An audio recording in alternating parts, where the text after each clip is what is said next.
Hello guys. इस video में मैं आपको बताऊंगा अपनी सेकंड यूनिट जो कि है क्या, सॉफ्टवेयर मैनेजमेंट प्रोसेस फ्रेमवर्क्स। ठीक है। तो इसका जो मैंने आपको इम्पोर्टेंट टॉपिक्स में ऑलरेडी आपको प्रीवियस वीडियो में प्रोवाइड दे चुका हूँ मतलब। तो जो इम्पोर्टेंट टॉपिक्स है वही हम इन वीडियोस में कवर कर रहे हैं। तो सेकेंड यूनिट का जो फर्स्ट इम्पोर्टेंट टॉपिक है वो क्या है हमारा, ये लाइफ साइकिल फेजेस। मतलब कि क्या, सॉफ्टवेयर को बनाने की जो लाइफ साइकिल फेजेस होती है। ठीक है।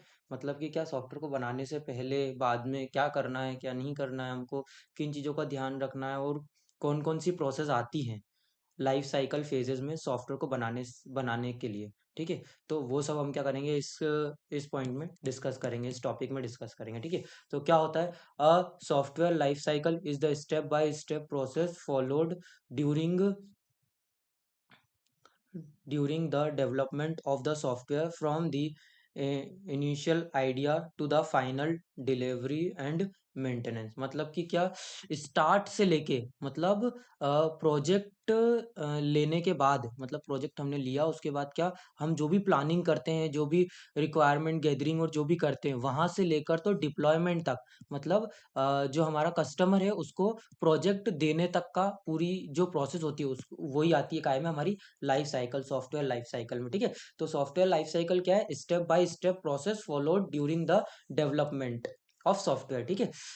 मतलब कि क्या, स्टेप बाय स्टेप प्रोसेस होती है जो कि फॉलोड होती है ड्यूरिंग अ डेवलपमेंट। मतलब जब हम सॉफ्टवेयर बनाते हैं उससे पहले, बाद में, बीच में जितनी भी स्टेप्स होती है वो सब क्या होती है हमारी लाइफ साइकिल होती है, मतलब सॉफ्टवेयर की लाइफ साइकिल। ठीक है। और उनको ही हमने बहुत सारे फेजेस में डिवाइड कर रखा। ठीक है। तो वही जो साइकिल हमको, मतलब सॉफ्टवेयर बनाने की जितने ही फेजेस है उन सबको हमने यहाँ आगे डिस्क्राइब कर रखा है। ठीक है। जैसे कि ये क्या है, जस्ट लाइक अ बिल्डिंग अगर हमको कोई बिल्डिंग वगैरह बनानी है तो हमसे पहले क्या करते हैं, just like a building a house has plans phases, house has phases, planning, design, construction, finishing. जैसे कि हमको क्या, कोई घर बनाना हो तो हम सबसे पहले क्या करते हैं, प्लानिंग करते हैं, डिजाइनिंग करते हैं, है ना। प्लानिंग करना मतलब कि क्या, कि कैसे बनाएंगे, क्या प्रोसेस रहेगी, कब बनाना है, कब स्टार्ट करना है, कब तक एंड करना है, जो भी टाइम वगैरह वगैरह जो भी रहेगा वो सब हम प्लानिंग करते हैं। फिर उसके बाद डिजाइन करते हैं, लाइक ब्लूप्रिंट और जो भी हमारे डायग्राम्स होते हैं उस टाइप के बिल्डिंग से रिलेटेड, तो वो बनाते हैं। फिर क्या करते हैं, कंस्ट्रक्शन चालू करते हो, फिर फिनिशिंग करते हैं मतलब। ठीक है। उसके बाद software also goes through phases. ठीक है। सॉफ्टवेयर में ऐसे ही कुछ फेजेस होते हैं। सबसे पहले क्या, जो हमारी लाइफ साइकिल है वो कितने स्टेजेस में डिवाइडेड है, 2 स्टेज में डिवाइडेड है। ठीक है। 2 stage of life cycle process. तो कौन कौन सी है वो स्टेजेस, सबसे पहली अपनी इंजीनियरिंग स्टेज और दूसरी अपनी प्रोडक्शन स्टेज। ठीक है। तो इंजीनियरिंग स्टेज में होता क्या है, मतलब कोडिंग करने से पहले का जितना भी कंटेंट, जितनी भी प्रोसेस हम करते हैं, जो भी मतलब लाइक इंफॉर्मेशन गैदरिंग और क्या बोलते हैं, कस्टमर से बात करना कि आपको कैसा प्रोजेक्ट चाहिए, क्या है क्या नहीं है, और फिर उस पर प्लानिंग करना कि किस तरीके से हम बनाएंगे, कब स्टार्ट करेंगे, कब एंड करेंगे, मतलब पूरी डिटेलिंग जो होती है ना वो यहाँ होती है। बट ये फेस कौन सा होता है, जिसमें हम कोडिंग वगैरह कुछ नहीं करते हैं, नो कोडिंग, कोडिंग नहीं होती है। बट जितना भी इंफॉर्मेशन गैदरिंग और जो भी डेटा कलेक्शन और जो भी इंफॉर्मेशन हमको प्रोजेक्ट से रिलेटेड चाहिए वो सब हम क्या करते हैं यहाँ पे गैदर करते हैं। ठीक है। यहाँ पे कलेक्ट करते हैं कौन सी, इंजीनियरिंग स्टेज में। और प्रोडक्शन स्टेज में क्या करते हैं, मेन इम्प्लीमेंटेशन करते हैं। ठीक है ना। मतलब कोड करना, कंपोनेंट्स बनाना और ये सब हम इसमें करते हैं, और फिर डिप्लॉयमेंट भी इसी फेज में करते हैं, किसमें, प्रोडक्शन स्टेज फेज में, इंजीनियरिंग स्टेज और ये हमारी प्रोडक्शन स्टेज। ठीक है। फिर इंजीनियरिंग स्टेज भी फर्दर 2 पार्ट्स में डिवाइडेड है, एक तो इंस्पेक्शन, दूसरा इलेबोरेशन। और यहाँ पे क्या है, प्रोडक्शन स्टेज में क्या है, कंस्ट्रक्शन एंड ट्रांजिशन। ठीक है। इनको भी हम आगे पढ़ेंगे। ये क्या है, हमारे स्पाइरल जो मॉडल रहता है उसके थ्रू हमने ये एक्सप्लेन करा है कि मतलब कितना वर्क होता है, मतलब कुल मिला के यहाँ पे हमारा इनिशियल होता है, फिर इसमें थोड़ा बहुत वर्क हो जाता है। क्या बोलते हैं, इंस्पेक्शन में क्या करते हैं, आइडिया सोचते हैं। ठीक है। आइडिया पे वर्क होता है कि किस तरीके से जो हमारा आइडिया है, मतलब जो प्रॉब्लम है उसको कैसे सॉल्व करना है, जो भी रिस्क हैं वो सब देखे जाते हैं। फिर आर्किटेक्चर, यहाँ पे हम आर्किटेक्ट करते हैं, मतलब जैसे वहाँ पे हम ब्लूप्रिंट वगैरह बनाते हैं ना वैसे यहाँ पे। ठीक है। अपने यूज केसेस वगैरह वगैरह बनाएंगे। ठीक है। जो भी है अपने डिटेल है। उसके बाद बीटा रिलीजेस, मतलब कि क्या, इसमें हम क्या करेंगे, कंस्ट्रक्शन करेंगे, मतलब मेन कोडिंग हम इस फेज में करेंगे और ट्रांजिशन फेज में हम क्या करेंगे, डिप्लॉय करेंगे प्रोडक्ट को। इसी को बोलते हैं प्रोडक्शन फेज, प्रोडक्शन स्टेज। ठीक है, फिर इंजीनियरिंग स्टेज और प्रोडक्शन स्टेज क्या है? Engineering stage and production stage is equal to move towards, मतलब कि इंजीनियरिंग स्टेज और प्रोडक्शन स्टेज क्या है, काय के लिए यूज होती है? To process automation, process automation and component based development, मतलब प्रोसेस ऑटोमेशन करवाना, यानी कि जो काम है वो हम मैक्सिमम काम किससे करवाए, टूल्स और इन सब से करवा पाए। ठीक है, और क्या होता है, जो जिससे क्या होगा, काम ऑटोमेटिक होएगा। ठीक है ना, टूल्स का हेल्प लेंगे तो काम इफिशिएंट भी होगा और फास्ट भी होगा। ठीक है, और दूसरा क्या है यहाँ पे, components based development. Component based development का मतलब क्या है, जैसे मतलब कि क्या, जैसे कोई भी हम चीज बना रहे हैं, कोई भी सॉफ्टवेयर बना रहे हैं, तो उसमें क्या हम कंपोनेंट्स का यूज करते जाएंगे। ठीक है ना, कंपोनेंट्स बना बना के हम क्या करेंगे, मल्टीपल कंपोनेंट्स बनाएंगे और उनको फिर कंबाइन करेंगे और इससे क्या होगा, हमारा सॉफ्टवेयर तैयार हो जाएगा। ठीक है ना, ताकि इससे होगा क्या, जो हमने कंपोनेंट बनाया अगर वो किसी और सॉफ्टवेयर में भी लग रहे होंगे, या फिर हो सकता है पहले से ही कुछ कंपोनेंट्स बने हुए हो जो इस सॉफ्टवेयर के लिए लगे, मतलब चाहिए, तो क्या होगा, इससे हमारा टाइम बचेगा, इफिशियंसी अच्छी होगी इससे हमारी। ठीक है ना, और एरर्स आने के चांसेस भी कम हो जाएंगे इसकी वजह से। ठीक है, फिर नेक्स्ट क्या है, achieve economics of scale, achieving economics of scale and high ROI, returns of interest, जो मैंने बताया, मतलब इससे क्या होगा, हमारा रिटर्न रिटर्न ऑफ इंटरेस्ट भी क्या होगा, बढ़ेगा। ठीक है, नेक्स्ट आ जाते हैं अब इंजीनियरिंग स्टेज इन डिटेल। ठीक है, इंजीनियरिंग स्टेज में क्या होता है ये तो मैंने आपको बता ही दिया, बस अब मैं थोड़ा सा आपको दिखा देता हूँ यहाँ पे क्या है।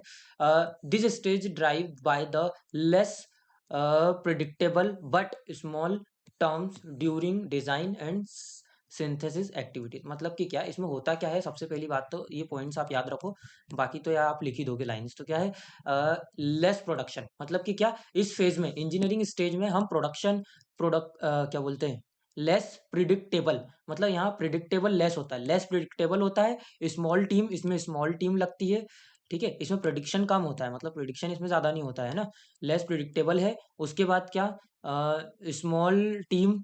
ठीक है, इसको हम मतलब एक्यूरेटली प्रिडिक्ट नहीं कर सकते, मतलब लेस प्रिडिक्शन प्रिडिक्टेबल होता है, और क्या होती है इसमें स्मॉल टीम लगती है। ठीक है, और फिर डिजाइन प्लस प्रोडक्शन एक्टिविटी, मतलब डिजाइन और जो प्रोडक्शन की जितनी भी हमारी प्रोसेस है, एक्टिविटीज है, जो कि हमको फर्दर क्या करना है, मतलब अप्लाई करना है, कुल मिला के मतलब जिनको हमको फर्दर वर्क करना है जिन पे। ठीक है, वो सारी यहाँ पे क्या होती है, उसकी डॉक्यूमेंटेशन लाइक, और जितना भी इंफॉर्मेशन गैदरिंग जो मैंने बताया ना, बस वही है और कुछ भी नहीं है इसमें। ठीक है, उसके बाद it is decomposed into two distinct phases such as inspection and elaboration, inspection inception, sorry, inception and elaboration. ठीक है, तो मैंने आपको बता ही दिया, इंसेप्शन और इलेबोरेशन ये फर्दर डिवाइडेड होते हैं, फिर हम इनके बारे में पढ़ेंगे आगे। ठीक है, ये डायग्राम आप बना देना ताकि पेज भर सके, मेन मोटिव तो हमारा यही है। ठीक है, द प्रोडक्शन स्टेज में क्या होता है, अब द प्रोडक्शन स्टेज में क्या होता है, मोर प्रिडिक्टेबल, ये सबसे ज्यादा क्या होता है, प्रिडिक्टेबल होता है, मोर प्रिडिक्टेबल बट लार्ज टीम, लेकिन इसमें क्या लगती है, लार्ज टीम भी लगती है। ठीक है ना, लार्ज टीम लगती है, doing a construction, test, development and activity, मतलब कि क्या, प्रोडक्शन फेज में क्या होता है, सबसे ज्यादा कोडिंग करना, और जो भी हमारी टेस्टिंग होती है और डिप्लॉयमेंट फेज, ये सभी काय में होते हैं, हमारे प्रोडक्शन फेज में होते हैं। ठीक है ना, मतलब कि कंस्ट्रक्शन करना, टेस्टिंग करना, डिप्लॉयमेंट करना उस प्रोजेक्ट को, ये हमारे प्रोडक्शन फेज में आते हैं। ठीक है, तो इसमें अभी ये कुछ मेन पॉइंट्स हैं, इनको आप याद कर लेंगे तो आंसर फ्रेम हो जाएगा आपका। क्या, मोर प्रिडिक्टेबल होता है, ये मोर प्रिडिक्टेबल होता है, उसके बाद लेस, लार्ज टीम लगती है हमको। ठीक है ना, प्रोडक्शन फेज में लार्ज टीम लगेगी, सही, कोडिंग लिखने के लिए, कोई कंपोनेंट बना रहा होगा, कोई कुछ कर रहा होगा, कोई टेस्टिंग फेज के लिए। ठीक है ना, उसके बाद कंस्ट्रक्शन, ठीक है, कंस्ट्रक्शन होती है इसमें, टेस्टिंग होती है इसमें, और डिप्लॉयमेंट भी इसमें होता है, डिप्लॉयमेंट एक्टिविटीज। ठीक है, उसके बाद ये भी फर्दर किस में डिवाइडेड है, टू पार्ट्स में डिवाइडेड, टू फेजेस में डिवाइडेड है, जिसको बोलते हैं कंस्ट्रक्शन एंड ट्रांजिशन। ठीक है, नेक्स्ट अपन आ जाते हैं अब, इंसेप्शन फेज क्या होता है, तो इंसेप्शन फेज में होता क्या है, the main goal of the this phase is to achieve the agreement, agreement among stakeholders on the life cycle objective of the project. मतलब कि क्या, इसमें हम क्या करते हैं, डॉक्यूमेंटेशन और जो सब ये होती है ना, मतलब इन्फॉर्मेशन गैदरिंग करना और ये सब, ये हमारे आते हैं इंसेप्शन फेज में, ठीक है। मतलब जो भी हमको डिटेलिंग चाहिए, मतलब सॉफ्टवेयर बनाने से पहले हम जो भी डेटा किससे लेते हैं, स्टेक होल्डर से और कस्टमर यूजर जो भी है हमारे, उन सबसे जो हम इंफॉर्मेशन गैदरिंग करते हैं, तो वो काय में आते हैं, हमारे इंसेप्शन फेज में आते हैं, ठीक है। और इसका प्राइमरी गोल क्या है, तो प्राइमरी गोल इसका ये है, stabilising the project scope and boundary and conditions. मतलब कि क्या, इसका स्कोप क्या रहेगा, इसमें हम ये भी डिफाइन करते हैं कि मतलब स्कोप क्या रहेगा इस प्रोजेक्ट का, मतलब आने वाले टाइम में कितना क्या चल पाएगा, कितना नहीं चल पाएगा, ठीक है ना। और क्या, बाउंड्रीज कंडीशन, तो बाउंड्री कंडीशन भी हम डिफाइन करते हैं क्या, कि ये किन किन चीज़ों पे एप्लीकेबल रहेगा, मतलब ठीक है ना, मतलब किन किन चीज़ों पे ये एप्लीकेबल रह पाएगा, और क्या बोलते हैं इसको, बनाने में कितना टाइम लगेगा, ठीक है। मतलब स्टार्ट कब कर रहे हैं, एंड कब करता है, ये जो बाउंड्री कंडीशंस है, इन पे हमको काम फिनिश करना पड़ेगा। ये सब काय में आते हैं हमारे इंसेप्शन फेज में आते हैं, ठीक है। ये सब हम काय में डिस्क्राइब करते हैं, इंसेप्शन फेज में, ठीक है। नेक्स्ट पॉइंट है हमारा, distinguish the critical use case, ठीक है। Distinguish the critical use case of the system and primary scenarios of the operations, ठीक है। मतलब इसमें क्या करते हैं, जो भी हमारे प्राइमरी सिनेरियोज होते हैं और यूज केस वगैरह इनमें हम बनाते हैं, ठीक है ना। यूज केस डायग्राम के थ्रू हम क्या करते हैं, एक्सप्लेन करते हैं, ठीक है ना। तो जो इसकी जितनी वर्किंग वगैरह जो भी रहेगी, मतलब जो भी इंफॉर्मेशन डिटेल है, वो क्या करते हैं, हम इंसेप्शन फेज में करते हैं, ठीक है ना। तो प्राइमरी ऑब्जेक्टिव इसका यही है। फिर क्या है, demonstrating at least one candidate architecture against some of the primary scenarios, ठीक है। उसके बाद क्या करते हैं, estimating a cost and the scheduling. मतलब कि क्या, इसमें हम ये भी वो फाइनलाइज करते हैं, मतलब कि इसमें कॉस्ट क्या लगेगी, कितनी क्या लगेगी, शेड्यूल करते हैं कि कब तक हो जाना चाहिए, कब स्टार्ट करना है, दैट्स ऑल, ठीक है ना, फॉर द एंटायर प्रोजेक्ट, ठीक है ना। पूरे प्रोजेक्ट की हम क्या करते हैं, कॉस्ट और शेड्यूलिंग करते हैं, ठीक है। फिर एस्टिमेटिंग द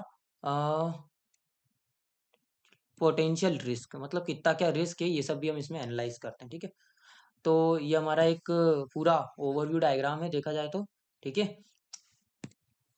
अब इसमें आप देख सकते हैं, जैसे इंस्पेक्शन है, इंस्पेक्शन के बाद इसमें क्या होता है, प्रोजेक्ट प्लानिंग होती है, यही मैं बता चुका हूँ। इनिशियल रिस्क असेसमेंट होता है, यही बोल दिया मैंने, ठीक बता दिया। मतलब initial busy busy cost cases, जितने भी केसेस हैं वो इसमें हम डिस्कस करते हैं, मतलब है ना।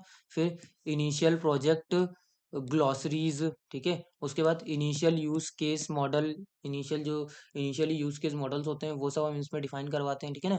फिर विजन डॉक्यूमेंट, मतलब कि क्या इसका स्कोप रहेगा, क्या इसका मोटिव है इस प्रोजेक्ट को बनाने का, वो सब हम इसमें डिस्क्राइब करते हैं, ठीक है।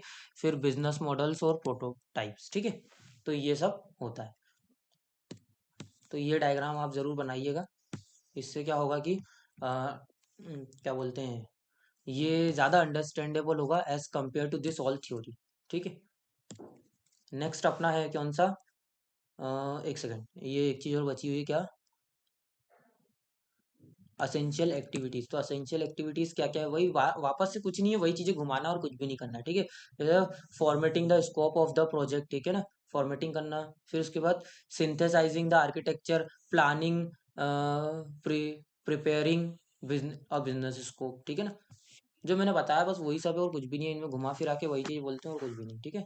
इसका मेन मोटिव बस आपको याद रखना है, ठीक है। Stay sorry, elaboration phase. तो इलेबोरेशन फेज में क्या होगा, इलेबोरेट करना, जो भी हमने चीजें अभी डिस्कस करी, जो भी हमने प्लानिंग डिस्कस करी, उन सबको करना है, इलेबोरेट करना है, ठीक है ना। तो पहले मैं आपको दिखा देता हूँ, देखो इसमें क्या करते हैं, हम डेवलपमेंट प्लान करते हैं, मतलब कैसे हमको डेवलपमेंट करना है, स्टेप बाय स्टेप जो भी हमारी प्रोसेस होती है, उन सबको हम क्या करते हैं, इलेबोरेट करते हैं, ठीक है।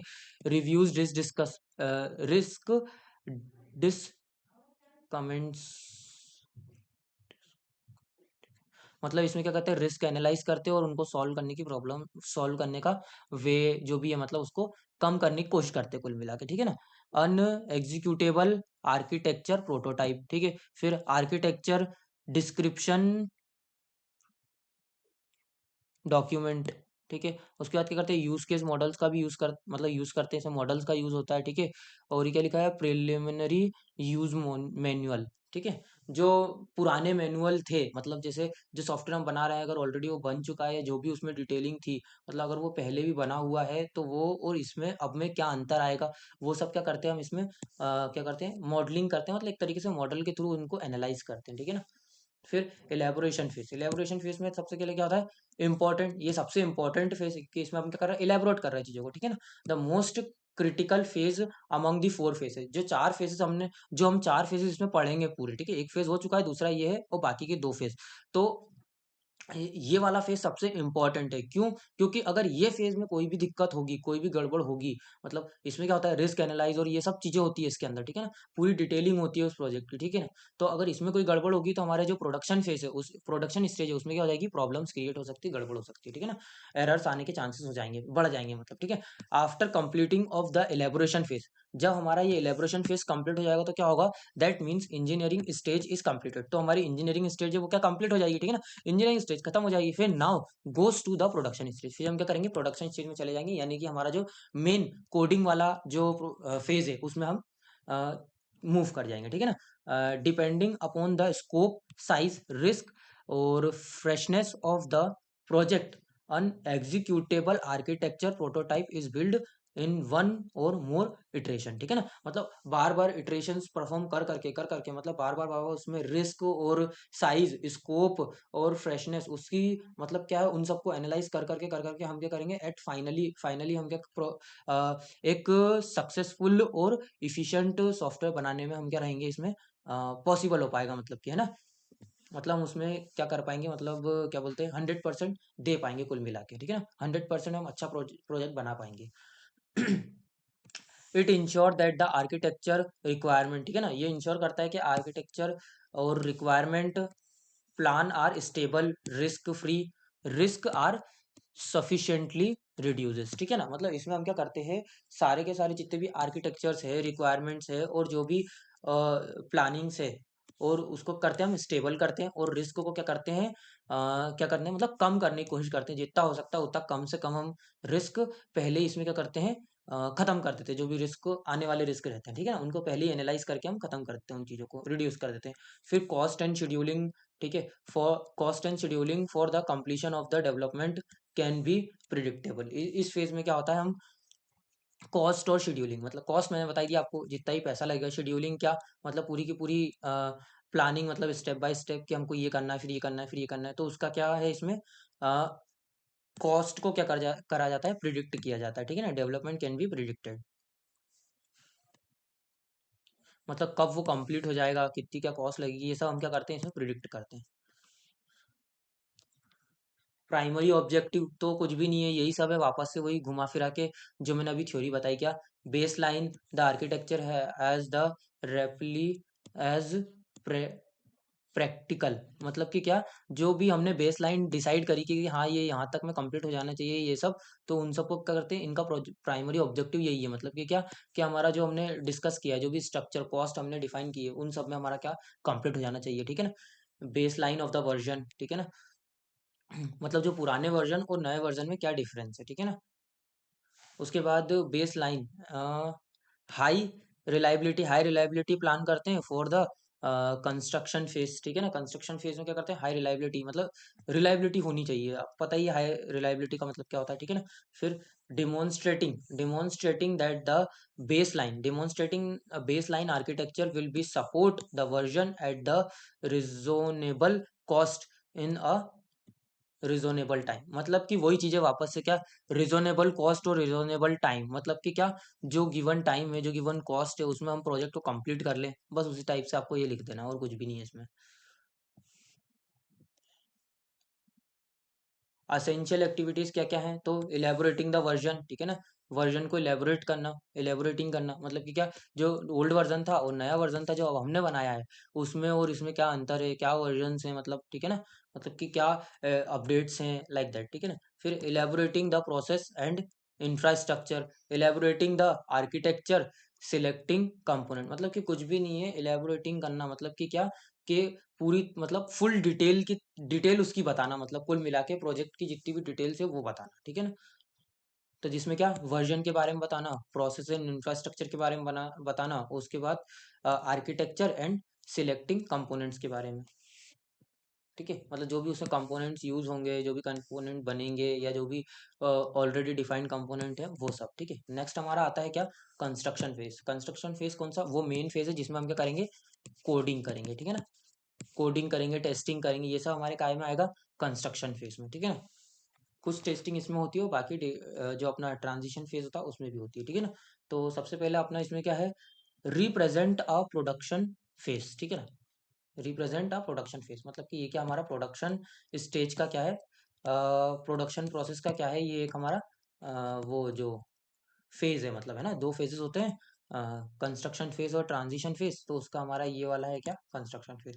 Manage the resources and controlling, ये करता है, मैनेज करता है रिसोर्स को and controlling the operation to optimise cost, scheduling and quality. ठीक है ना, तो ये क्या करता है, ऑप्टिमाइज करता है किसको, कॉस्ट, शेड्यूलिंग एंड क्वालिटीज को। कैसे, कि मान लीजिए हमने कोई अगर हम कोड लिखते हैं तो हम क्या करेंगे, कंपोनेंट बेस्ड आर्किटेक्चर का यूज करेंगे। तो कंपोनेंट बेस्ड आर्किटेक्चर से क्या होगा कि जो ऑलरेडी प्रीवियस बने हुए कंपोनेंट्स हैं, हमको उनको बनाने की जरूरत नहीं पड़ेगी, जो हमको सॉफ्टवेयर में नीड है, मतलब। ठीक है, जो जिन सॉफ्टवेयर जिन कंपोनेंट्स की हमको नीड है और वो ऑलरेडी बन चुके हैं, तो फिर हम फटाफट उनको वहीं से एज इट इज ले सकते हैं। ठीक है ना, उनको वापस से हम बनाने में टाइम वेस्ट नहीं करेंगे। ठीक है, तो उससे भी कॉस्ट कम हो जाएगी और हमारी क्वालिटी भी अच्छी हो जाएगी। ठीक है ना, और एरर्स के चांसेस भी कम हो जाएंगे इसमें हमारे। ठीक है, after after Inception and elaboration the development process start. ठीक है ना, जब इंसेप्शन फेज और एलेबोरेशन फेज खत्म हो जाता है तो उसके बाद हमारा कौन सा फेज आता है, डेवलपमेंट फेज आता है। ठीक है, डेवलपमेंट फेज, ठीक है, स्टार्ट हो जाता है। फिर क्या करते हैं, which is done in the construction phase. ठीक है, डेवलपमेंट फेज किसमें होता है, हमारा कंस्ट्रक्शन फेज में होता है। Often the development process is done in a transition phase. ठीक है ना, उसके बाद क्या होता है, कंस्ट्रक्शन, ये अपना कंस्ट्रक्शन फेज जैसे ही खत्म हो जाता है उसके बाद हम क्या करते हैं, इसको डिप्लॉयमेंट प्रोसेस के लिए हैंडल कर देते हैं, किसको, ट्रांजिशन फेज को। ठीक है, all construction that we have to create और develop are done in construction phase. ठीक है ना, मतलब जितने भी हमारे कंपोनेंट्स बनाते हैं, all the component that we have to create और डेवलप्ड आर डन, मतलब कि क्या, जो कंपोनेंट हमारे बनाने हैं और जो बन चुके हैं वो सब हमारे काय में आते हैं, अपने कंस्ट्रक्शन फेज में आते हैं। ठीक है ना, after that all the components, मतलब प्रीडिफाइंड और डिफाइंड, मतलब कि क्या, जो हमने अभी जो पहले से डिफाइंड थे और जो अभी हमने बनाए नए कंपोनेंट्स, क्या करते हैं, after that all components and the applications uh, features और functions are integrated into a application, मतलब कि क्या, जो हमारा मेन सॉफ्टवेयर है उसके अंदर क्या करेंगे, हम इनको इंटीग्रेट कर देंगे। ठीक है ना, जो भी हमने हमारे कंपोनेंट्स बने हुए थे, बनाए, और जो भी एप्लीकेशंस और फीचर्स जो हमने क्रिएट करे, फंक्शंस क्रिएट करे, उनको करेंगे हम एक एक सॉफ्टवेयर के अंदर क्या कर देंगे, मतलब कि जो हमारी एक मेन एप्लीकेशन है उसके अंदर क्या कर देंगे, इनको इनबिल्ड कर देंगे, इंटीग्रेट कर देंगे। ठीक है ना, कंबाइन करके अपना सॉफ्टवेयर तैयार हो जाएगा। ठीक है, if the project is too large, अगर हमारा प्रोजेक्ट क्या होता है, बहुत बड़ा हो जाता है, तो हम क्या करते हैं, फर्स्ट उसको डिवाइड कर देते हैं इनटू मल्टीपल इंक्रीमेंट्स में। ठीक है ना, मल्टीपल इंक्रीमेंट्स में हम क्या करते हैं, उनको डिवाइड कर देते हैं, and doing a parallel construction, और फिर क्या करते हैं, पैरेलली कंस्ट्रक्शन करते हैं to first to fast the process and integration. ठीक है ना, जो हम ये इंटीग्रेशन कर रहे हैं, अगर मान लीजिए बहुत सारे कंपोनेंट्स हैं या बहुत सारे क्या है हमारे लार्ज प्रोजेक्ट जो हमारा बन रहा है, तो हम क्या करते हैं, उसको मल्टीपल पार्ट्स में डिवाइड कर देते हैं एक तरीके से, मल्टीपल इंटीग्रेट इंक्रीमेंट्स में, और फिर क्या करते हैं, पैरेलली उनको करते हैं, क्या बोलते हैं उसको, प्रोसेस करते हैं और इंटीग्रेट करते हैं, जिससे क्या होगा, हमारी प्रोसेस भी क्या हो जाएगी, फास्ट हो जाएगी। ठीक है ना, तो ये डायग्राम आप बना दीजिएगा। ठीक है, इसमें भी कुछ नहीं है, बस जो मैंने अभी इतना सारा एक्सप्लेन करा ना, उसका ही बस एक ओवरव्यू एक टाइप से। ठीक है ना, तो इसका प्राइमरी ऑब्जेक्टिव क्या है, तो मिनिमाइजिंग द डेवलपमेंट कॉस्ट कम करने से, क्योंकि होता क्या है, जो ऑलरेडी बने हुए हैं कंपोनेंट्स हैं और जो अभी बना रहे हैं हम कंपोनेंट, तो इससे क्या होगा, जो बने हुए कंपोनेंट्स है उसमें हमारी कॉस्ट कम लगेगी ना। ठीक है, उसके बाद achieving the adequate quality as rapidly as practical. ठीक है ना, ये तो आपको समझ में आ रहा हो क्या, अचीविंग एडिक्वेट क्वालिटी, मतलब अच्छी क्वालिटी, और रैपिडली एज द प्रैक्टिकल। ठीक है, achieving useful version, achieving useful version, मतलब जो भी हम बना रहे हैं तो क्या है, अच्छा वर्जन निकल के आना चाहिए, अच्छा सॉफ्टवेयर निकल के आना चाहिए, जैसे ये क्या लिखा। और इसके लिए हम क्या करते हैं, अल्फा बीटा अदर रीजेस, मतलब कुछ टेस्टिंग होती है उनको हम अप्लाई करते हैं, उससे क्या हमको पता चल जाता है, मतलब ठीक है ना, कि प्रोजेक्ट हमारा सक्सेसफुल रहा या नहीं रहा, या जो भी हुआ, ठीक है ना। As a rapidly, as a practical. Essential activities कौन कौन सी है, तो मैंने ये भी आपको ऑलरेडी पता था, बस इसमें ही सब वही सब है, मतलब और कुछ भी नहीं है। क्या, रिसोर्सेज को क्या करना, मैनेजमेंट, कंट्रोल, प्रोसेस ऑप्टिमाइजेशन, ये सब इसके अंदर होता ही है, ठीक है। फिर कंपोनेंट्स कंप्लीट कंपोनेंट डेवलपमेंट, जितने भी हमारे कंपोनेंट्स है वो बनाना, उसके बाद उसको टेस्टिंग करना, इवेल्युएशन क्राइटेरिया, ठीक है। फिर assessment of the product, release the critical of the version. फिर लास्ट अपना फेज आ जाता है क्या, ट्रांजिशन फेज। तो ट्रांजिशन फेज में क्या होता है, when the project is completed, जब हमारा प्रोजेक्ट क्या हो जाता है, कंप्लीट हो जाता है, एंड रेडी टू डिप्लॉय, और डिप्लॉय के लिए रेडी है वो, ठीक है ना, मतलब डिप्लॉय करने के लिए रेडी है in a end user side, then that phase is called transition phase. तो उस फेज को क्या बोलते हैं, हम ट्रांजिशन फेज को बोलते हैं। मतलब कि क्या, जब हमारा प्रोजेक्ट पूरा कंप्लीट हो जाएगा, बस अब उसको डिप्लॉय करना है, मतलब कि क्या, हमको यूजर को उसको हैंड ओवर कर देना है, और क्या बोलते हैं उसको, किस तरीके से उसमें वर्क करना है, क्या करना है, हम ये सब उसको बता देते हैं, और यहाँ से हमारा काम मतलब ऑलमोस्ट फिनिश हो जाता है, ठीक है ना। That is called transition phase.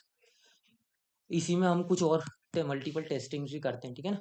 तो सबसे पहले अपन आ जाते हैं क्या, the phase includes the following activities. तो ये कुछ फॉलोइंग एक्टिविटीज है जो कि क्या होती है इसके अंदर, ट्रांजिशन फेज के अंदर आती है, जैसे कि क्या, beta testing has perform. Beta testing में क्या होता है कि जो सॉफ्टवेयर हमने बना दिया है वो क्या करते हैं, हम यूजर को हैंड ओवर कर देते हैं, फिर यूजर क्या करता है, उसको चला के देखता है, मतलब कि ठीक है, यूजर क्या करेगा, उसे चला के देखेगा कि आखिरकार ये मैंने जैसा बताया था वैसा वर्क कर रहा है कि नहीं कर रहा है, बस यही सब है और कुछ नहीं है, ठीक है ना। और फिर उसमें क्या करेगा, वो फीडबैक देता है उसी बेस पे, ठीक है। In this testing an application of the software tested by the user और कस्टमर, ठीक है, and they check whether the application is correct और नॉट। फिर है हमारा वर्क एज दे नीडेड, ठीक है। फिर क्या है, बीटा टेस्टिंग और पैरेलल ऑपरेशन। बीटा टेस्टिंग और parallel operations performed to replace the previous system, मतलब कि क्या, ये जो बीटा टेस्टिंग और पैरेलल टेस्टिंग क्यों करी जाती है, क्योंकि जो कस्टमर के पास ओल्ड प्रोडक्ट जो था, मतलब ओल्ड वर्जन जो था, और जो हमने नया वर्जन बनाया उसको कर सके हम रिप्लेस कर सके, इस ओल्ड वर्जन से अपने हमने जो नया वर्जन बनाया है उससे कर सके उसको रिप्लेस कर सके, ठीक है। Conversion of the operation database, conversion of operation database, ठीक है।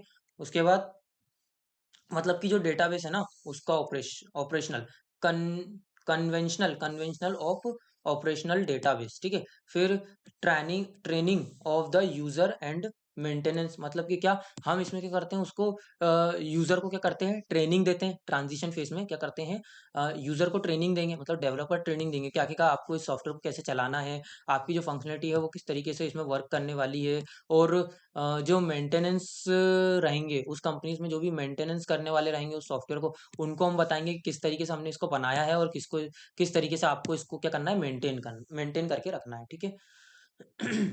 Developer give the training to, वही लिखा है जो मैंने अभी बताया, क्या, developer give the training to user and support them how the use are user are work on them, ठीक है ना, मतलब यूजर कैसे उसमें वर्क कर सकते हैं, ठीक है। तो प्राइमरी ऑब्जेक्टिव क्या है, अचीविंग यूजर सेल्फ सपोर्टेबिलिटी, मतलब कि क्या, यूजर सेल्फ से सारे काम कर सके उसके बाद, ठीक है, हमारी कोई जरूरत ना हो, मतलब डेवलपर की कोई जरूरत ना हो, ठीक है ना। Achieving stakeholder concurrency, achieving final product baseline as reply and cost efficiently practically, मतलब जो भी हमने डिसाइड करा था और उसी पे बेस बनना चाहिए, मतलब कुल मिला के, ठीक है ना, जितना भी डेटाबेस हमने डिसाइड करा था, जितनी प्लानिंग हमने करी थी उस पे बेस होना चाहिए, तो ये क्या होगा, इससे हमारा प्रोजेक्ट जो होगा वो सक्सेसफुल रहेगा, ठीक है।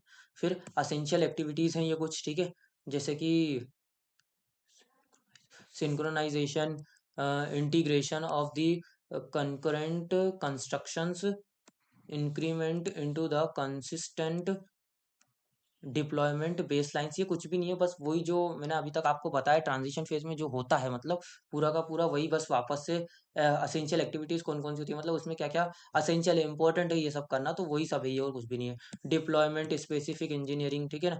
Assessment of the deployment baseline against the components version and the acceptance critical in the required set, ठीक है। मतलब कि क्या है ये सब जो भी लिखा है, आप तो बस जो भी आपको असेंशियल एक्टिविटी जिसमें समझ में आई है बस आपको वो लिख देना, और कुछ भी नहीं है इसमें, ठीक है। सब में सेम यही है। उसके बाद हमारा नेक्स्ट अब आ जाता है हमारा क्या, आर्टिफैक्ट्स एंड देयर टाइप्स। मतलब कि क्या, आर्टिफैक्ट्स और उसके टाइप्स। आर्टिफैक्ट्स क्या है, कुछ भी नहीं है, मतलब कि क्या, मल्टीपल स्टोरेज है, मतलब कि डेटा स्टोर होता है इसके अंदर, जो भी हमारा क्या बोलते हैं, मैनेजमेंट से रिलेटेड है, प्लानिंग से रिलेटेड है, डेवलपमेंट से रिलेटेड है, डिजाइन से रिलेटेड है, टेस्टेड से रिलेटेड है। इसमें क्या मल्टीपल मल्टीपल उसमें क्या, उस क्या बोलते हैं इसको, मल्टीपल सेट्स में क्या करते हैं उसको सेव करके रखते हैं, मतलब कि उसमें स्टोर करके रखते हैं। जैसे या मैनेजमेंट आर्टिफैक्ट सेट जो है ना, इसमें क्या मैनेजमेंट रिलेटेड जितना भी डेटा होगा वो सारा स्टोर होगा इसके अंदर, ठीक है। तो अभी देख लेते हैं हम आर्टिफैक्ट्स क्या होता है। To manage the component software development process, जो मैंने बताया मतलब वही की वही। क्या, तो क्या, to manage the component software development process we should collect various kinds of information and organised it into the artifact set. मतलब कि क्या, जो हमको सॉफ्टवेयर बनाने में जितनी भी डॉक्यूमेंट्स इंफॉर्मेशन प्लानिंग जो भी लगती है, जो भी इंफॉर्मेशन हमको चाहिए वेरियस काइंड की, उनको करते हैं हम ऑर्गेनाइज्ड वे में। क्या करते हैं हम इसमें आर्टिफैक्ट सेट के अंदर क्या करते हैं, उनको अरेंज्ड करके रखते हैं, ठीक है। An artifact is any important piece of information like document model codes। मतलब कि क्या, डॉक्यूमेंट्स में, मॉडल्स में, कोड जो भी रहते हैं, इन सब के अंदर क्या होते हैं हमारे अरेंज्ड फॉर्मेट में स्टोर्ड होते हैं एक तरीके से, ठीक है। Created and used during the software development. और इन सब का हम कब यूज करते हैं, जब हम सॉफ्टवेयर का डेवलपमेंट चालू करते हैं, ठीक है ना। तब हम जो जिस जिस भी डेटा की हमको नीड होती है, हम वो वहां से डायरेक्टली उठा सकते हैं। क्योंकि होगा तो होता क्या है, अगर हम यूं ही पूरा डेटा एक साथ स्टोर कर देंगे तो हमको ही समझ में नहीं आएगा, डेवलपर को समझ में नहीं आएगा, मतलब कि मुझे जो डेटा चाहिए पर्टिकुलर वो कहाँ है किधर है, उसको ढूंढने में भी टाइम लगेगा, बहुत टाइम लग जाएगा। तो इसको करते हैं हम कुछ सेट्स के अंदर डिवाइड करके स्टोर करके रख देते हैं, ठीक है। ताकि जब भी जिस चीज़ की हमको नीड हो तो हम उस डेटा को हम डायरेक्टली रिट्रीव कर सके, ठीक है। It helps the manage design development test deploy the software, वही मतलब पूरा का पूरा। उसके बाद artifacts of the process are organised into a 5 sets, major sets based on their purposes, ठीक है। तो मैनेजमेंट सेट्स में क्या करेंगे, जितना भी मैनेजमेंट रिलेटेड डेटा है वो सारा इसके अंदर स्टोर हो जाएगा, ठीक है। उसके बाद रिक्वायरमेंट सेट, जो भी हमको रिक्वायरमेंट्स हैं लाइक प्लानिंग टेस्टिंग और जितनी भी रिलेटेड रिक्वायरमेंट्स है वो हम इसके अंदर स्टोर करेंगे, किसमें, रिक्वायरमेंट आर्टिफैक्ट्स के अंदर।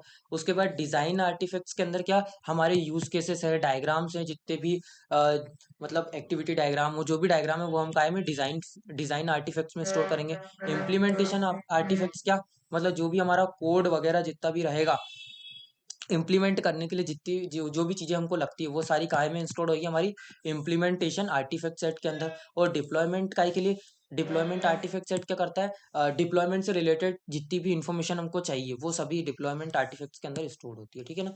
बस यही है और कुछ भी नहीं है इसके अंदर। और ये कुछ इस तरीके से मैंने इसको बताया है। क्या, आर्टिफैक्ट्स के दो टाइप होते हैं, मैनेजमेंट आर्टिफैक्ट और इंजीनियरिंग आर्टिफैक्ट, ठीक है। और इंजीनियरिंग आर्टिफैक्ट्स के अंदर हमारे कुछ ये आते हैं, requirement artifact, design artifact, implementation artifact और डिप्लॉयमेंट आर्टिफैक्ट, ठीक है। यही सब है और कुछ भी नहीं है। ये हमारा जो है कि ये मैनेजमेंट आर्टिफैक्ट में आता है, और ये बाकी के जो चार दिख रहे हैं ये हमारे इंजीनियरिंग आर्टिफैक्ट्स में आते हैं, ठीक है। और ये टेबल आप जरूर बनाइएगा।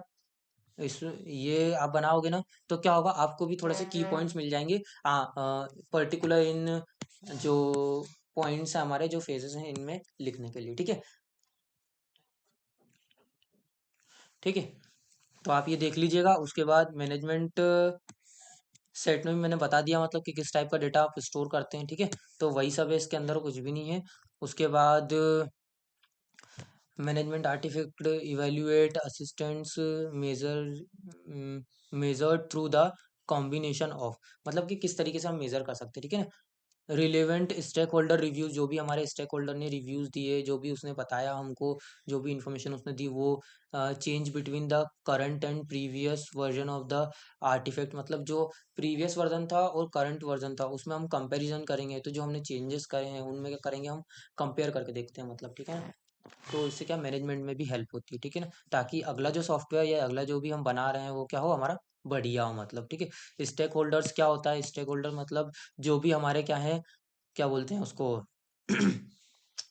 फंडिंग ऑथोरिटीज है, जिनने हमें फंड दिया है, जैसे कि यूजर्स, उसके बाद software project manager, organisation manager, regulatory agents और ये सब, ठीक है। और इसमें हमारा प्रोजेक्ट पर्सनल में क्या क्या आते हैं, project management, project manager, architecture, developer, tester, markets और एडमिनिस्ट्रेटर्स, ठीक है। फिर उसके बाद हमारा रिक्वायरमेंट आर्टिफैक्ट सेट में क्या होता है, डिज़ाइन आर्टिफैक्ट सेट में क्या होता है, इम्प्लीमेंटेशन आर्टिफैक्ट और डिप्लॉयमेंट आर्टिफैक्ट, मतलब जो इसका मेन मोटिव था वो तो मैंने आपको बता ही दिया, बट इसमें और अंदरी, मतलब इनर पार्ट्स में क्या होता है वो इसमें लिखा हुआ है, ठीक है। तो आप पढ़ सकते हो वैसे तो, जैसे यहाँ लिखा है पर्पस ऑफ प्रोजेक्ट, मतलब क्या पर्पस है प्रोजेक्ट का, क्यों हम बना रहे हैं, रिक्वायरमेंट क्यों पड़ी इस प्रोजेक्ट की, इस टाइप से, ठीक है। यूएमएल डायग्राम के थ्रू हम इसको थोड़ा सा एक्सप्लेन करते हैं, ठीक है। इस तरीके से डेटा स्टोर करके रखते हैं। स्कोप क्या है प्रोजेक्ट का, फिर used for testing purposes, requirements, मतलब जो भी हमने रिक्वायरमेंट्स में लिखी है, हम जब टेस्टिंग करेंगे तो हम क्या करेंगे, उन रिक्वायरमेंट जो बताई थी उन सबको चेक करेंगे। वर्क ऑफ प्रोजेक्ट, ठीक है। फिर डिज़ाइन में क्या जाएगा, सॉल्यूशन एंड आउटपुट, मतलब जो भी इसके सॉल्यूशंस और आउटपुट है उनको क्या करते हैं हम यहाँ पे डिज़ाइन आर्टिफैक्ट सेट में क्या करते हैं, डिफाइन करते हैं, ठीक है।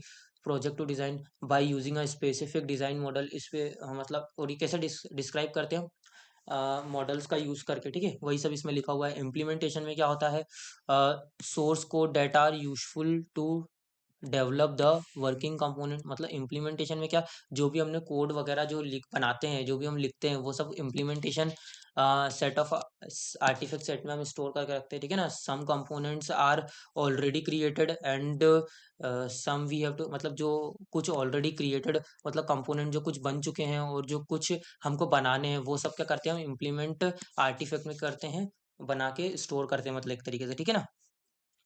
इसमें हम उसमें क्या करते हैं, अरेंज्ड रखते हैं, ठीक है। Human reliability and form is available, translation into a deployment set notations, मतलब कि क्या, मतलब जो भी हमने इम्प्लीमेंटेशन किया है उसके बाद हम क्या करते हैं उसको ट्रांसलेट कर देते हैं किसमें, अपने डिप्लॉयमेंट फेज में, ठीक है ना। तो डिप्लॉयमेंट फेज में क्या क्या होता है हमारे, how to use the software, deployment phase में स्टोर होता है क्या, कि how to use the software, कैसे हम सॉफ्टवेयर को यूज कर सकते हैं, इंस्टॉल कर सकते हैं, ठीक है ना। मतलब एंड यूजर्स जो है हमारे, मतलब जो इस सॉफ्टवेयर को यूज करने वाले, वो किस तरीके से इसको यूज कर सकते हैं, इंप्लीमेंट कर सकते हो, टेस्टिंग वगैरह इसमें सब होती है। वो सारा डेटा इसमें स्टोर होता है। अब जैसे कि इसमें देखो, इंसेप्शन, इलेबोरेशन, कंस्ट्रक्शन और ट्रांजिशन फेज हमने पढ़े ही थे, ये सारे फेजेस, ठीक है। तो मैनेजमेंट क्या होता है, मैनेजमेंट इन चारों फेजेस में क्या होता है, इक्वली वर्क करता है। रिक्वायरमेंट कुछ इस टाइप से वर्क करता है, मतलब इंसेप्शन फेज में सबसे ज्यादा रिक्वायरमेंट मतलब क्या था, हमारा रिक्वायरमेंट मतलब क्या, इन्फॉर्मेशन गैदरिंग कर रहा, और इंसेप्शन में क्या कर रहे थे हम, बेसिक जो रहता है डेटा कलेक्शन और ये सब वही करते हैं ना, ठीक है। और फिर उसके बाद इलेबोरेशन और ये सब, ठीक है। फिर अपना नेक्स्ट टॉपिक आता है क्या, model based software architecture, model based software architecture, ठीक है। तो मॉडल बेस्ड सॉफ्टवेयर आर्किटेक्चर से आपको क्या समझ में आ रहा है, कुछ नहीं, मॉडल्स का यूज कर करके हम क्या करते हैं, मॉडल्स का यूज करके सॉफ्टवेयर या जो भी हमारा उसका क्या करते हैं, आर्किटेक्चर मतलब बनाते हैं कुल मिला के, उस टाइप से बस, और कुछ भी नहीं इसके अंदर, ठीक है ना। जैसे कि क्या, मॉडल बेस्ड आर्किटेक्चर, इससे क्या होता है कि हमारा जो सॉफ्टवेयर वही बढ़िया बनता है, ठीक है ना। Model based architecture means using a structured model like UML diagram to design, describe and communicate the architecture of the software system, मतलब कि क्या, अगर modern model based software architecture का मतलब क्या है कि हम जो भी सॉफ्टवेयर बना रहे हैं, जो भी बनाते हैं, उसको क्या हम डायग्राम के थ्रू पूरा एक्सप्लेन कर देते हैं। मतलब पहले क्या होता था, पूरा थ्योरी लिखी जाती थी, ठीक है ना। तो उससे क्या, जैसे मान लीजिए किसी और को हमने सॉफ्टवेयर दिया, कोई और हम इस बार हमने किसी और को दिया, या कोई और डेवलपर है जो इसको यूज करना चाहता है या इसमें टेस्ट करना चाहता है कुछ भी, तो उसको समझ में नहीं आता है, क्योंकि थ्योरी पढ़ने में टाइम भी बहुत लगता है और टाइम कंज्यूमिंग। तो हम क्या करते हैं, उसमें मॉडल्स का यूज करते हैं, लाइक यूएमएल डायग्राम्स हो गए, और हमारे जो एक्टिविटी डायग्राम हो गए, क्लास एंड ऑब्जेक्ट डायग्राम हो गए। इससे क्या होता है, अंडरस्टैंडेबिलिटी आसान हो जाती है, मतलब ठीक है ना। तो बस वही वही वही सब मॉडल्स का हम क्या करते हैं, इसमें यूज करते हैं, ताकि क्या हो, जो फर्दर कभी भी फ्यूचर में कभी भी कुछ अपडेट करने की या किसी भी चीज की नीड लगे, तो कोई भी उसको अपडेट कर सके, मतलब कोई भी डेवलपर उसको इजीली अंडरस्टैंड कर सके और फिर डेवलपमेंट कर सके उसमें, ठीक है। It like creating a blueprint of the system using the diagram and view before the actual coding. मतलब कि क्या, ये जैसे ही हम घर बनाते हैं ना, तो उसमें पहले ब्लूप्रिंट बनाते हैं, ठीक है ना। ब्लूप्रिंट में क्या होता है, ब्लॉक्स और डायग्राम्स होते हैं ना, बस उसके थ्रू हम उसको फिर क्या करते हैं, इंप्लीमेंट करना चालू करते हैं। बस सेम ऐसा ही है, इसमें भी हम ये जो डायग्राम्स और ये सब है, इन सबको बनाते हैं, उसके बाद क्या करते हैं, फिर मेन कोडिंग फेज में हम जाके इसमें इंप्लीमेंटेशन करते हैं। की कॉन्सेप्ट क्या है, architecture is equal to central design. मतलब कि जो हमारी पूरी टोटल डिजाइन है, आर्किटेक्चर का मतलब बस वही है, क्या, सेंट्रल डिजाइन, मतलब कि जो हम पूरी की पूरी डिजाइन कर रहे हैं, ठीक है ना। It is the cost structure of the software system, ठीक है ना। Core structure of the software system, core structure, क्योंकि क्या, जब बनाने से पहले हमको क्या उसमें वर्किंग है, किस तरीके से वो वर्क करेगा, कैसे हम इसको बनाएंगे, सारी की सारी क्या करते हैं, डायग्राम के फॉर्म में इसमें बताते हैं, ठीक है ना। तो वो क्या होता है, सबसे पहला हमारा कोर कोर स्ट्रक्चर होता है, ठीक है। Just like a building has a blueprint, software needs a well defined architecture model, ठीक है। मतलब किस तरीके से हमको क्या करना है, मतलब सॉफ्टवेयर को बनाना है, स्टार्ट करना है और एंड करना है, उसके बाद किस तरीके से वर्क करना है, बस वो सब हम क्या करते हैं, मॉडल आर्किटेक्चर में डिस्क्राइब करते हैं, ठीक है। Not a single document, not a single document, मतलब इसमें एक भी डॉक्यूमेंट नहीं होता है, कोई भी file, not just one file और ए चार्ट्स, ठीक है। इसमें सारी की सारी, मतलब कि क्या है, कि कोई सिंगल फाइल या चार्ट नहीं होते, इसमें मल्टीपल डायग्राम्स होते हैं, जिनका यूज करके हम क्या करते हैं, इस सॉफ्टवेयर की अंडरस्टैंडेबिलिटी को बढ़ा सकते हैं, मतलब अपने डेवलपमेंट की अंडरस्टैंडेबिलिटी को बढ़ा सकते हैं, मतलब ठीक है। It collection of the related information from the engineering areas, design, requirement, implementation, etc, ये सब हम इससे क्या, ये सब हम कलेक्ट करते हैं यूजर से, कि किस तरीके का डिजाइन चाहिए, रिक्वायरमेंट और इम्प्लीमेंट, फिर उसको क्या इम्प्लीमेंटेशन करते हैं हम। फिर आता है अपना मॉडल वर्सेस व्यू। तो मॉडल वर्सेस व्यू मतलब क्या है, मॉडल क्या है, a component abstracted representations of the software, ठीक है। उसके बाद व्यू क्या है, अ सबसेट ऑफ दैट, मतलब मॉडल का ही सबसेट है और कुछ भी नहीं है ये, ठीक है ना। मॉडल्स मतलब कि क्या, कि हमारा सॉफ्टवेयर किस तरीके से वर्क कर रहा है, किस तरीके से एक एक टास्क परफॉर्म हो रहा है, लाइक दैट, ठीक है ना। और व्यूज के अंदर ही आते हैं, ठीक है। और types of views in the MVA, ठीक है ना।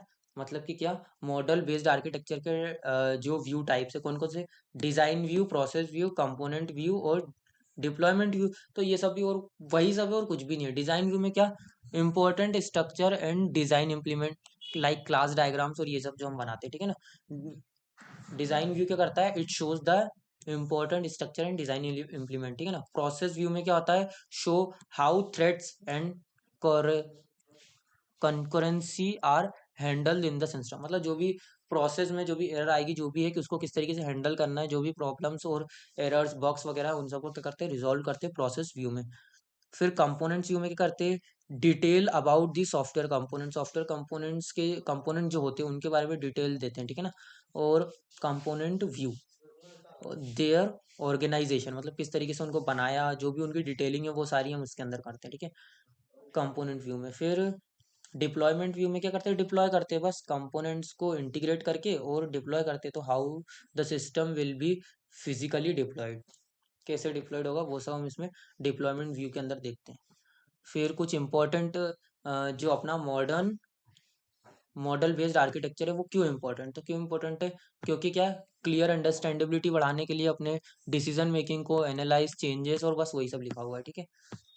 आर्किटेक्चर्स फ्रॉम दी पर्सपेक्टिव, देखो मैनेजमेंट पर्सपेक्टिव होता है और एक टेक्निकल पर्सपेक्टिव होता है, ठीक है ना। मैनेजमेंट पर्सपेक्टिव में क्या होता है, focus on the planning, cost, risk, और ये मैनेजमेंट में यही सब देखते हैं, ठीक है ना। और टेक्निकल प्रोसेस में क्या करते हैं अपन, डिज़ाइन करते हैं, कंपोनेंट्स बनाते हैं, परफॉर्मेंस देखते हैं, क्वालिटी चेक करते हैं और ये सब होता है, ठीक है ना। उसके बाद आ जाओ अपने workflow and checkpoint. तो सबसे पहले अपन पढ़ लेते हैं फटाफट से वर्क फ्लो और उसके बाद चेक पॉइंट, क्योंकि वीडियो बहुत बड़ी हो चुकी है I think.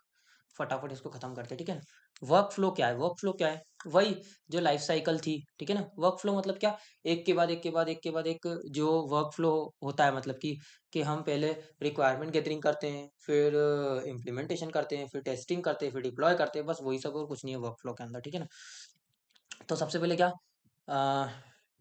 a workflow is a group of related activities or tasks that are done in the specific order, achieving the part of the software development process, ठीक है ना। think like step by step process followed by the different team, uh, management, developers, testing during the software project, वही सब मैंने जो बताया आपको, ठीक है ना, और कुछ भी नहीं है इसमें, ठीक है ना। टाइप्स ऑफ वर्क फ्लो, तो सेवन वर्क फ्लोज होते हैं, 7 मेजर वर्क फ्लो होते हैं। क्या, सबसे पहला मैनेजमेंट, ठीक है, इन्वायरमेंट। मैनेजमेंट में क्या आता है अपना, जो भी प्रोसेस है, जो भी मतलब डेटा है हमको जो चाहिए, मतलब है ना, वो सब मैनेज करते हैं। कब प्रोजेक्ट कंप्लीट होना चाहिए, स्टार्ट डेट, कॉस्ट और ये सब जो हम जो भी कैलकुलेशन करते हैं वो सारी हमारी मैनेजमेंट में आती है। उसके बाद इन्वायरमेंट में करते हैं टूल्स और टेक्निक्स का, जो भी टूल्स और टेक्निक जो हमको यूज़ करना है, जो भी है एफिशिएंट तरीके से, वो सब देखते हैं। रिक्वायरमेंट, तो क्या क्या रिक्वायरमेंट होगी, analyse the use to need the define the system features, ठीक है। फिर डिज़ाइन में वही हमारे डायग्राम्स वगैरह। इम्प्लीमेंटेशन मतलब कोडिंग फेज हमारा। असिस्मेंट क्या होता है, check the quality and process of the project, मतलब कि क्या, इसमें हम क्वालिटी चेक करते हैं, मतलब एक तरीके से टेस्टिंग पर्पस है ना। क्वालिटी चेक करेंगे और उसकी क्या करेंगे, process of the project and process the project, मतलब उसकी प्रोसेस देखेंगे किस तरीके से वर्क कर रहा है, नहीं कर रहा है, क्या है वर्किंग है, ठीक है। डिप्लॉयमेंट में क्या करते हैं, deliver the project to the user and ensure its usability, मतलब कि क्या, यूजर को हम दे देते हैं और उसके बाद वो क्या बोलते हैं उसको, हम क्या बता देते हैं उसको कि कैसे उसको यूज करना है, क्या वर्क करना है, वो सब, ठीक है। Why workflow are important, तो वर्क फ्लो क्यों इंपॉर्टेंट है, दे ऑर्गेनाइज द, मतलब क्या, स्ट्रक्चर्ड वे, ताकि हमारा काम स्ट्रक्चर्ड वे में होए, ठीक है ना। All teams to work parallel. Workflow से क्या होगा, जैसे जो हमने देखा यहाँ पे, मैनेजमेंट का काम कोई और करेगा, इन्वायरमेंट, टूल्स और इन सब का रिक्वायरमेंट गैदरिंग का काम कोई और कर लेगा, ये काम, और मतलब इस तरीके से क्या है, काम डिवाइड हो जाता है, ठीक है ना। कि हाँ, इतना इतना काम किसी को करना है, इतना इतना काम किसी और डेवलपर को करना है, तो इस टाइप से क्या होता है, हमारा काम फास्ट हो जाता है, ठीक है ना। बस इसीलिए ये सब किया जाता है। फिर आता है हमारा ये कुछ इंडिविजुअल इटरेशन वर्क फ्लो है, ठीक है ना। मतलब इंस्पेक्शन फेज में भी ये सारे इम्प्लीमेंट होते हैं, एलेबोरेशन फेज में भी ये सभी इम्प्लीमेंट होते हैं, कंस्ट्रक्शन फेज में भी ये सारे इम्प्लीमेंट होते हैं, और फिर हमारे ट्रांजिशन फेज में भी ये सभी इम्प्लीमेंट होते हैं। तो ये डायग्राम आप जरूर बनाइएगा, ठीक है। उसके बाद अब हमारा आ जाता है I think checkpoint, yes, last topic, checkpoint. Checkpoints क्या होते हैं, चेक पॉइंट मतलब क्या, कि मतलब जब हम सॉफ्टवेयर को बना रहे हैं, फिर उसके बाद उसके बीच में, उसके बाद उसके एंड में चेक पॉइंट्स, वो चेक पॉइंट्स मतलब कि क्या, जैसे हमारा नहीं होता है वो, क्या बोलते हैं उसको, चेक पॉइंट जो पुलिस वाले लोग लगाते हैं, बस उसके जैसा ही, मतलब टेस्टिंग वगैरह जो होती है ना, बस उसी टाइप से, वही हमारा चेक पॉइंट और कुछ भी नहीं है। मतलब क्या, बीच बीच में टेस्टिंग करना, बीच बीच में चेक करना कि बराबर वर्क हो रहा है नहीं हो रहा है, जो हमने इम्प्लीमेंट करा है वो चीज़ चल रही है नहीं चल रही है, ठीक है ना। बस वही सब चेक पॉइंट्स और कुछ भी नहीं है, ठीक है। इसके 3 मेजर मतलब क्या बोलते हैं उसको, टारगेट्स, या फिर क्या बोलते हैं उसको, 3 टाइप्स ऑफ चेक पॉइंट्स होते हैं, ठीक है। तो अभी अपन आ जाते हैं चेक पॉइंट्स, जो तो मैंने ओवरव्यू तो आपको बता दिया, अब फटाफट इसको देख लेते हैं क्या।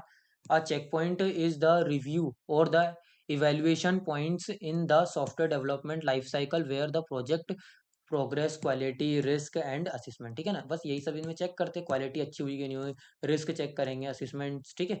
उसके बाद it helps to keep the project track, इससे हम क्या करते हैं, प्रोजेक्ट को ट्रैक करते हैं। Ensure that all the teams and stakeholders are aligned, ठीक है।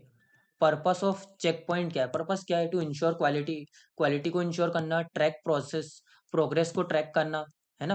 प्रोग्रेस को ट्रैक करना मतलब स्टेप बाय स्टेप जो हम वर्क कर रहे हैं, बीच बीच में चेक करेंगे तो हमको पता चलेगा ना आखिरकार कि अपना जो सॉफ्टवेयर है वो कितना बन गया है, कितना टाइम और बार लगेगा, या जो भी है उसमें हम क्या करते हैं, चेक करते हैं, मतलब, ठीक है ना, एक टाइप से।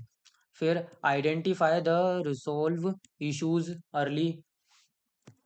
उसके बाद आ जाता है हमारा सिंक्रमिट, स्टेक होल्डर एक्सपेक्टेशन मतलब कि क्या, वही जो हमारे मतलब जो स्टेक होल्डर या फिर जो यूजर जो कस्टमर था उसने जो हमको जिस टाइप से हमको बताया था उसी टाइप से हमारा वर्क चल रहा है कि नहीं चल रहा है, वो सब इसमें क्या चेक पॉइंट्स हम यूज देखते हैं। मतलब there are three types of checkpoints, तीन टाइप के checkpoints, major milestone, minor milestone और स्टेटस असेसमेंट। ठीक है, तो मेजर माइलस्टोन मतलब क्या, end of the each life cycle, मतलब जो लाइफ साइकिल होती है वो उसके चार फेजेस है, तो हर फेज में क्या करते हैं हम उसको चेक करते हैं। ठीक है ना, हर फेजेस के बाद हम चेक करेंगे तो उसको क्या बोल, हर फेज के एंड पे हम उसको चेक करेंगे तो उसको क्या बोलते हैं हम, मेजर माइलस्टोन। ठीक है, माइनर माइनर माइलस्टोन में क्या होता है, at the start and and of the iteration, मतलब कि क्या, जो हम स्टार्ट इटरेशन मतलब स्टार्ट और एंड करते हैं, स्टार्टिंग के टाइम पे और एंड के टाइम पे हम क्या करते हैं, माइलस्टोन माइनर माइलस्टोन को परफॉर्म करते हैं। ठीक है, ये दो टाइप के होते हैं, इटरेशन रीडनेस रिव्यू और इटरेशन असेसमेंट रिव्यू। ठीक है, इटरेशन रीडनेस रेडनेस रिव्यू में क्या करते हैं, happens at the start of iteration, मतलब इटरेशन के स्टार्ट होने से पहले ये चीज होती है और ये हमारे एंड एंड होने के बाद होती है। ठीक है ना, फिर स्टेटस असेसमेंट में क्या करते हैं, रेगुलरली मतलब रेगुलरली चेक करते हैं। ठीक है ना, रेगुलरली चेक करते हैं, मंथली और क्वार्टरली। ठीक है ना, रेगुलरली मतलब कुछ फिक्स पीरियड ऑफ टाइम के बाद हम क्या करते हैं, चेक करते हैं बार बार अपने सॉफ्टवेयर को कि बराबर वर्क कर रहा है नहीं कर रहा है क्या है, लाइक मंथली या क्वार्टरली यानी कि मतलब साल में। ठीक है ना, और इसमें क्या होता है, continuous maintaining of project health, मतलब इसमें क्या, प्रोजेक्ट हेल्थ है, रिस्क है, शेड्यूलिंग है, प्रोग्रेस है, क्वालिटी है और प्रोडक्ट और प्रोसेस है, इन सबको करते हैं हम, चेक करते हैं किसमें, स्टेटस असेसमेंट में। ठीक है, बस उसके बाद ये हमारा ये छोटा सा डायग्राम है, कुछ भी नहीं है। क्या चेक पॉइंट्स क्यों इंपॉर्टेंट हैं, तो क्या वही सब वापस से क्या, help to detect the problems early. ठीक है ना, मतलब कोई प्रॉब्लम आने वाली है कुछ भी हो तो हम उनको पहले ही डिटेक्ट कर लेते, keep all the teams and stakeholder on the same page. ठीक है ना, मतलब कि जो स्टेक होल्डर जो कस्टमर ने हमको बोला था एज इट इज हमारा वो वर्क चल रहा है नहीं चल रहा है, तो वो टीम से क्या होता है उनका कम्युनिकेशन बिटवीन दैम। ठीक है ना, फिर support a good project control and quality management. ठीक है ना, उसके बाद ensure the smooth progress through through process, smooth process of progress. ठीक है ना, ये तो आपको समझ में आ ही गया होगा। ठीक है, तो यहाँ पे हमारी पूरी सेकंड यूनिट खत्म हो गई है। ठीक है यार, देखो बहुत मेहनत लग रही है बनाने में, तो प्लीज़ यार लाइक करना, शेयर करना और कमेंट ज़रूर करना यार, है ना। और चैनल सब्सक्राइब किया नहीं हो तो प्लीज़ कर देना यार भाई। ठीक है, और कमेंट जरूर कीजिएगा, वीडियो पसंद आई हो तो प्लीज़ लाइक कीजिएगा और शेयर कीजिएगा प्लीज़। बहुत मेहनत लग रही है भाई यार, देख लो यार, मतलब प्लीज़ हेल्प कीजिएगा। थैंक यू, मिलते हैं नेक्स्ट वीडियो में जिसमें थर्ड यूनिट में बताऊंगा। आई होप मैं थर्ड यूनिट में भी मतलब 12 बजे तक अपलोड कर दूंगा, 12 से 1 के बीच में। ठीक है, तो थैंक यू।